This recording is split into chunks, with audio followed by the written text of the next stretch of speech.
Chapter 3. I confess that I was considerably startled by this fresh proof of the practical nature of my companion's theories. My respect for his powers of analysis increased wondrously. There remained still some lurking suspicion in my mind, however, that the whole thing was a prearranged episode intended to dazzle me, though what earthly object he could have in taking me in was past my comprehension. When I looked at him, he had finished reading the note, and his eyes had assumed the vacant, lackluster expression which showed mental abstraction. "How in the world did you deduce that?" I asked. "Deduce what?" he said petulantly. "Why, that he was a retired sergeant of Marines." "I have no time for trifles," he answered brusquely.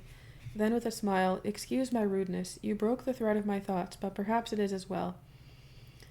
So you actually were not able to see that that man was a sergeant of Marines?" "No, indeed." "It was easier to know it than to explain why I know it. If you were asked to prove that 2 and 2 made 4, you might find some difficulty, and yet you are quite sure of the fact."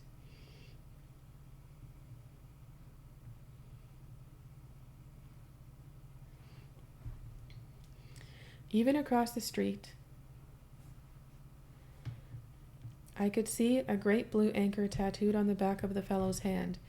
That smacked of the sea. He had a military carriage, however, and regulation side whiskers. There we have the Marine. He was a man with some amount of self-importance and a certain air of command. You must have observed the way in which he held his head and swung his cane. A steady, respectable, middle-aged man, too, on the face of him, all facts which led me to believe he had been a sergeant. "Wonderful!" I ejaculated. "Commonplace," said Holmes, though I thought from his expression that he was pleased at my evident surprise and admiration. "I said just now that there were no criminals. It appears that I am wrong. Look at this." He threw me over the note which the commissionaire had brought. "Why," I cried as I cast my eye over it, "this is terrible." "It does seem to be a little out of the common," he remarked calmly. "Would you mind reading it to me aloud?" This is the letter which I read to him. "My dear Mr. Sherlock Holmes, there has been a bad business during the night at 3, Lauriston Gardens, off the Brixton Road. Our man on the beat saw a light there about 2 in the morning, and as the house was an empty one, suspected that something was amiss. He found the door open, and in the front room, which is bare of furniture, discovered the body of a gentleman, well dressed, and having cards in his pocket bearing the name of Enoch J. Drebber, Cleveland, Ohio, USA. There had been no robbery, nor is there any evidence as to how the man met his death.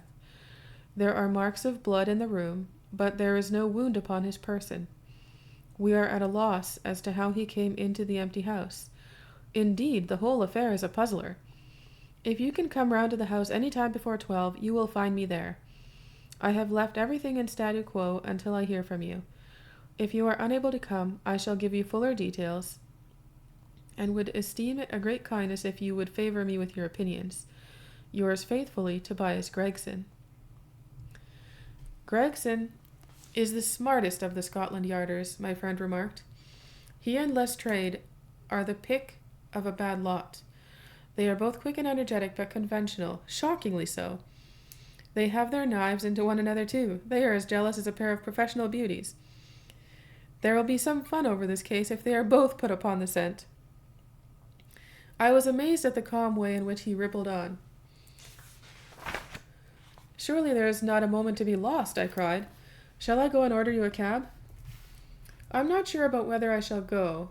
I am the most incurably lazy devil that ever stood in shoe leather. That is, when the fit is on me, for I can be spry enough at times." "Why, it is just such a chance as you have been longing for." "My dear fellow, what does it matter to me? Supposing I unravel the whole matter, you may be sure that Gregson, Lestrade & Co. will pocket all the credit. That comes of being an unofficial personage. But he begs you to help him. Yes, he knows that I am his superior and acknowledges it to me, but he would cut his tongue out before he would own it to any third person. However, we may as well go and have a look. I shall work it out on my own hook. I may have a laugh at them if I have nothing else. Come on. He hustled on his overcoat and bustled about in a way that showed an energetic fit had superseded the apathetic one. Get your hat, he said. You wish me to come? Yes, if you have nothing better to do. A minute later we were both in a hansom driving furiously for the Brixton Road. It was a foggy, cloudy morning, and a dun-colored veil hung over the housetops, looking like the reflection of the mud-colored streets beneath. My companion was in the best of spirits and prattled away about Cremona fiddles and the difference between a Stradivarius and an Amati. As for myself, I was silent, for the dull weather and the melancholy business upon which we were engaged depressed my spirits. You don't seem to give much thought to the matter in hand, I said, at last, interrupting Holmes's musical disquisition. No data yet, he answered. It is a capital mistake to theorize before you have all the evidence. It biases the judgment. You will have your data soon, I remarked, pointing with my finger. This is the Brixton Road, and that is the house, if I am not very much mistaken. So it is. Stop, driver, stop! We were still 100 yards or so from it, but he insisted upon our alighting, and we finished our journey upon foot. Number 3, Lauriston Gardens, wore an ill-omened and minatory look. It was one of 4 which stood back some little way from the street, 2 being occupied and 2 empty. The latter looked out with 3 tiers of vacant, melancholy windows, which were blank and dreary, save that here and there a "To Let" card had developed like a cataract upon the bleared panes. A small garden, sprinkled over with a scattered eruption of sickly plants, separated each of these houses from the street, and was traversed by a narrow pathway, yellowish in color, and consisting apparently of a mixture of clay and of gravel. The whole place was very sloppy from the rain which had fallen through the night. The garden was bounded by a 3-foot brick wall with a fringe of wood rails upon the top, and against this wall was leaning a stalwart police constable, surrounded by a small knot of loafers, who craned their necks and strained their eyes in the vain hope of catching some glimpse of the proceedings within. I had imagined that Sherlock Holmes would at once have hurried into the house and plunged into study of the mystery. Nothing appeared to be further from his attention. With an air of nonchalance, which under the circumstances seemed to me to border upon affectation, he lounged up and down the pavement and gazed vacantly at the ground, the sky, the opposite houses, and the line of railings. Having finished his scrutiny, he proceeded slowly down the path, or rather down the fringe of grass which flanked the path, keeping his eyes riveted upon the ground. Twice he stopped, and once I saw him smile and heard him utter an exclamation of satisfaction. There were many marks of footsteps upon the wet, clayey soil, but since the police had been coming and going over it, I was unable to see how my companion could hope to learn anything from it. Still, I had such extraordinary evidence of the quickness of his perceptive faculties that I had no doubt that he could see a great deal which was hidden from me. At the door of the house we were met by a tall, white-faced, flaxen-haired man with a notebook in his hand, who rushed forward and wrung my companion's hand with effusion. "It is indeed kind of you to come," he said. "I have had everything left untouched." "Except that," my friend answered, pointing at the pathway. "If a herd of buffaloes had passed along, there could not be a greater mess." "No doubt, however, you had drawn your own conclusions, Gregson, before you permitted this."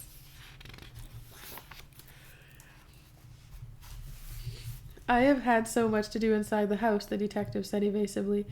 "My colleague, Mr. Lestrade, is here. I had relied upon him to look after this." Holmes glanced at me and raised his eyebrows sardonically. "With 2 such men as yourself and Lestrade upon the ground, there will not be much for a third party to find out," he said. Gregson rubbed his hands in a self-satisfied way. "I think we have done all that can be done," he answered. "It's a queer case, though. and I knew your taste for such things. You did not come here in a cab? Asked Sherlock Holmes. No, sir. Nor Lestrade? No, sir. Then let us go and look at the room. With which inconsequent remark he strode on into the house, followed by Gregson, whose features expressed his astonishment. A short passage, bare planked and dusty, led to the kitchen and offices. 2 doors opened out of it, to the left and to the right. One of these had obviously been closed for many weeks.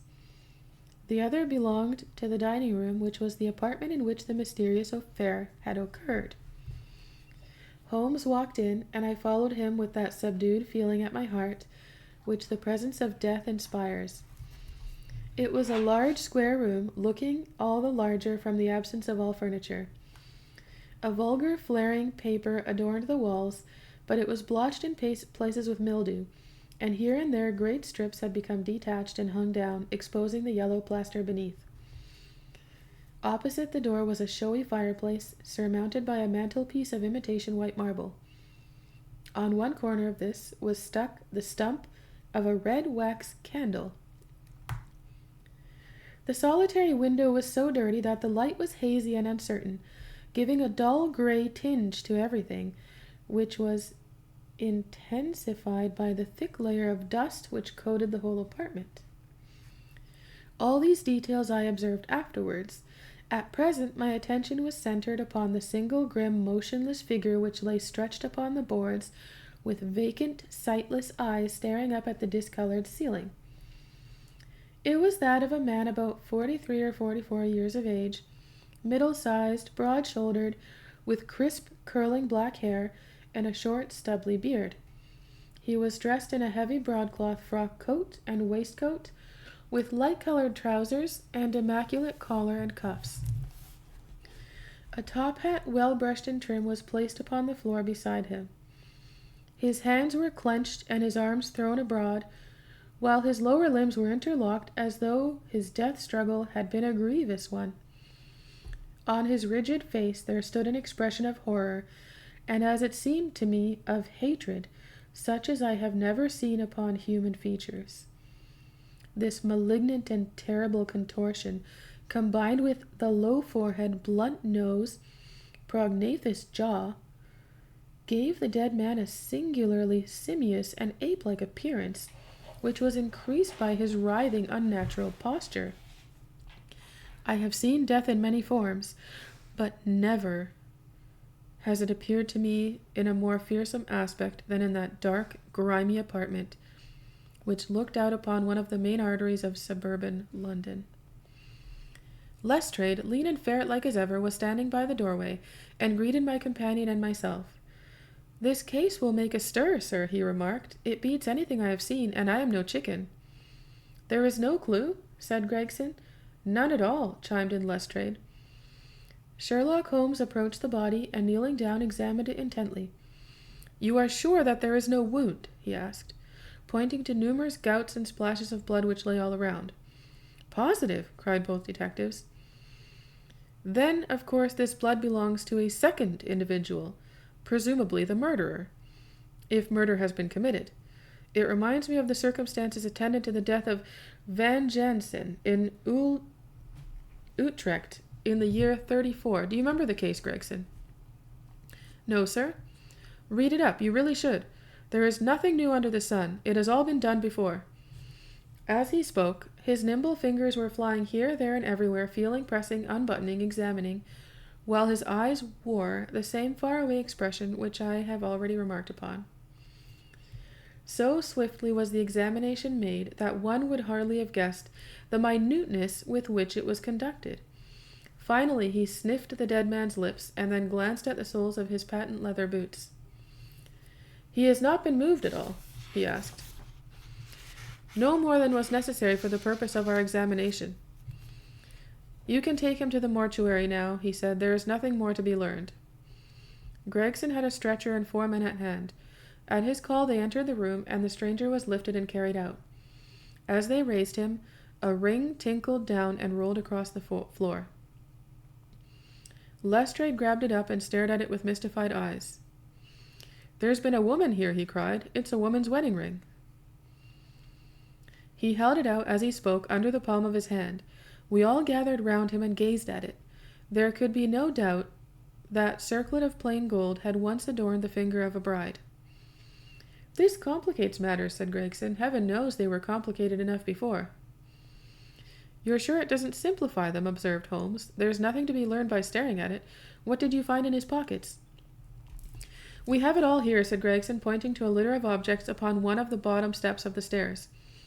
"A gold watch, number 97163 by Barrot of London, gold Albert chain, very heavy and solid, gold ring with Masonic device, gold pin, bulldog's head with rubies as eyes, Russian leather card case with cards of Enoch J. Drebber of Cleveland corresponding with the EJD upon the linen, no purse but loose money to the extent of £7.13. Pocket edition of Boccaccio's Decameron with name of Joseph Stangerson upon the flyleaf. 2 letters, one addressed to E.J. Drebber and one to Joseph Stangerson. At what address? American Exchange, Strand, to be left till called for. They are both from the Guion Steamship Company and refer to the sailing of their boats from Liverpool. It is clear that this unfortunate man was about to return to New York. Have you made any inquiries as to this man Stangerson?" "I did it at once, sir," said Gregson. "I have had advertisements sent to all the newspapers, and one of my men has gone to the American Exchange, but he has not returned yet." "Have you sent to Cleveland?" "We telegraphed this morning." "How did you word your inquiries?" "We simply detailed the circumstances and said that we should be glad of any information which could help us." "You did not ask for particulars on any point which appeared to you to be crucial?" "I asked about Stangerson." "Nothing else? Is there no circumstance on which this whole case appears to hinge? Will you not telegraph again?" "I have said all I have to say," said Gregson in an offended voice. Sherlock Holmes chuckled to himself and appeared to be about to make some remark, when Lestrade, who had been in the front room while we were holding this conversation in the hall, reappeared upon the scene, rubbing his hands in a pompous and self-satisfied manner. "Mr. Gregson," he said, "I have just made a discovery of the highest importance, and one which would have been overlooked had I not made a careful examination of the walls." The little man's eyes sparkled as he spoke, and he was evidently in a state of suppressed exultation at having scored a point against his colleague. "Come here," he said, bustling back into the room, the atmosphere of which felt clearer since the removal of its ghastly inmate. "Now stand there." He struck a match on his boot and held it up against the wall. "Look at that," he said triumphantly. "I have remarked that the paper had fallen away in parts.